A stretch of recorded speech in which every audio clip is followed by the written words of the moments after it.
Well, here come the Memphis Grizzlies, and I'm here to apologize. If you know how my YouTube videos go, I'm pretty open. I rant about things and I talk about hoops, football, whatever it may be, and I have to talk about the Memphis Grizzlies. I spent quite some time making videos about the Brooklyn Nets when they were the best team in basketball, winning 8, 9, 10, 11, 12 games straight.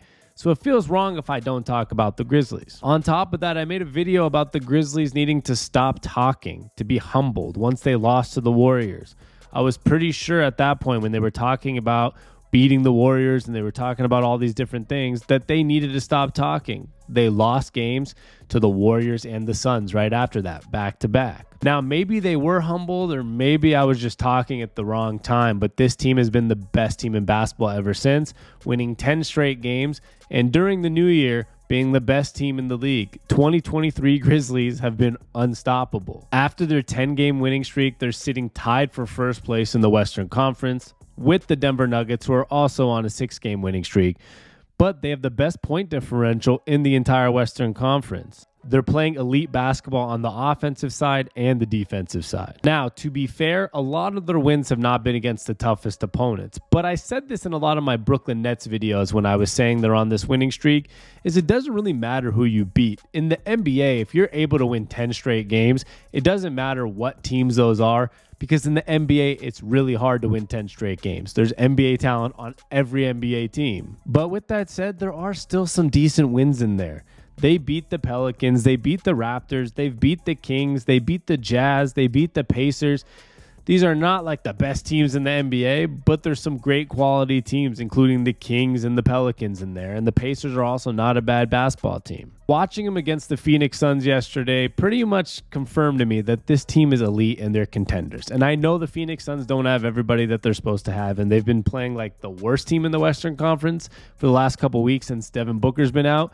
But the Grizzlies are just that good. Like, you can watch them play basketball and know, wow, this team's legit. So I take back everything I said about them earlier in the year, because this is just ridiculously impressive. There's some really big key parts to it too. Last night, Jaren Jackson Jr. had 6 blocks and 0 fouls. That makes it 14 straight games of 2+ blocks, which is now a franchise record. And then you look at Desmond Bane. When Ja Morant and Desmond Bane played together, they're 16-4. And last night, he had 28 points, 6 assists, shot 10 for 12, 3 for 4 from 3, and had a plus 25 on the court. And then you add what Ja Morant did, this team's looking like the best backcourt in the NBA.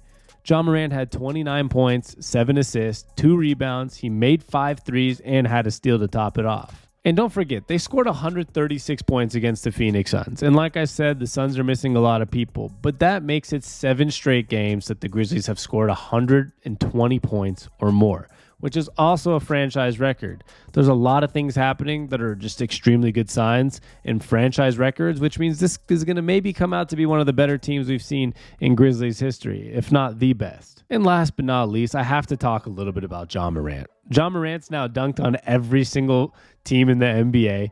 He's been a guy that's just amazing to watch, extremely athletic, extremely fun, almost a better version of what we saw from a young Russell Westbrook or even a young Derrick Rose is a good comparison. And Shaq says that he should get more MVP discussion. And I love what Shaq had to say about it. He said, when you talk about how hard work pays off, a guy that wasn't really talked about in high school but just can flat out play, a guy that didn't go to some big time school. Ja Morant is a great example of just giving it 110% and hoping it's going to work out, and it really has worked out for him in his NBA career, in his college career, and everywhere that he's been. Just a quick side note. If you want to support this page, of course, like and subscribe. You can also use promo code SONT, S-O-N-T. It stands for the Sports on Tap. You can use that on Prize Picks. They'll give you $100 match to your deposit for $100. So if you put in $20, they'll give you 20. If you put in 100, they'll give you 100. They're available in all these gold states. It's daily fantasy made the fun way. Single picks, I love it. Player props, you'll enjoy it too. So if you want to support me, go sign up using promo code SONT and put in whatever you can put in up to $100, and they'll match that. And make sure you like and subscribe here, and let's get on to the video. This is coming from a guy who's a lot of the time said that maybe Ja Morant's just going to have the Russell Westbrook, Derrick Rose career. You know, maybe never win a championship. He might be Allen Iverson, one of those guys. But I'm talking about all 3 guys I named have won MVPs. Now, it doesn't mean that everybody that wins an MVP as an athletic guard is not going to win a championship. So I will gladly be wrong if it doesn't work out the way I said it worked out and this guy wins a championship, because it'd be so cool for this type of team. Every Grizzlies team, even if it's not the grit and grind team, feels like grit and grind. This team is great defensively. They're just a hard-nosed team and a team that nobody wants to mess with. And this is all with me not even mentioning guys like Dylan Brooks, who's a staple for the defense, and guys like Steven Adams, who's averaging 11 rebounds a game for this team, a pivotal part to the team itself. And even a guy like Tyus Jones, who does a great job backing up Ja Morant and even started 7 games when Ja Morant was hurt earlier this year. This whole team is just working out perfect. I love all their pieces. Guys like Brandon Clark even coming in and always making an impact, about 20 minutes a game. Everything about this team is exactly how you want to build a young, really good, hard-nosed roster. And just to top it all off, here's what the Grizzlies have done in January. Not only 10 straight wins, but they are sitting at 1st in net rating, 1st in defensive rating, 5th in offensive rating, 2nd in points per game, 1st in rebounds per game, 2nd in blocks per game, 4th in field goal percentage, and 3rd in three-point percentage. Now, I'm not telling you that they're my favorite to win the NBA championship, but I am telling you that this time I might have been wrong about them. I just don't know how you can sit here and not say that this team is absolutely a contender now. You look at the Western Conference. The Western Conference is really odd right now. It's a lot of young teams. You look at the Mavericks. They have Luka, a young, talented team, but mostly just Luka. The Kings are in the 4th spot. They're also a young, talented team. In the 3rd spot's the Pelicans, a young, talented team. 2nd spot is the Grizzlies, and the 1st spot's the Nuggets. All young, talented teams. Now, it's the lower seeds that I'm, actually more worried about in the playoffs for the Grizzlies. I think these young teams have more of an energy during the regular season, but you have the Clippers sitting at the 6th seed.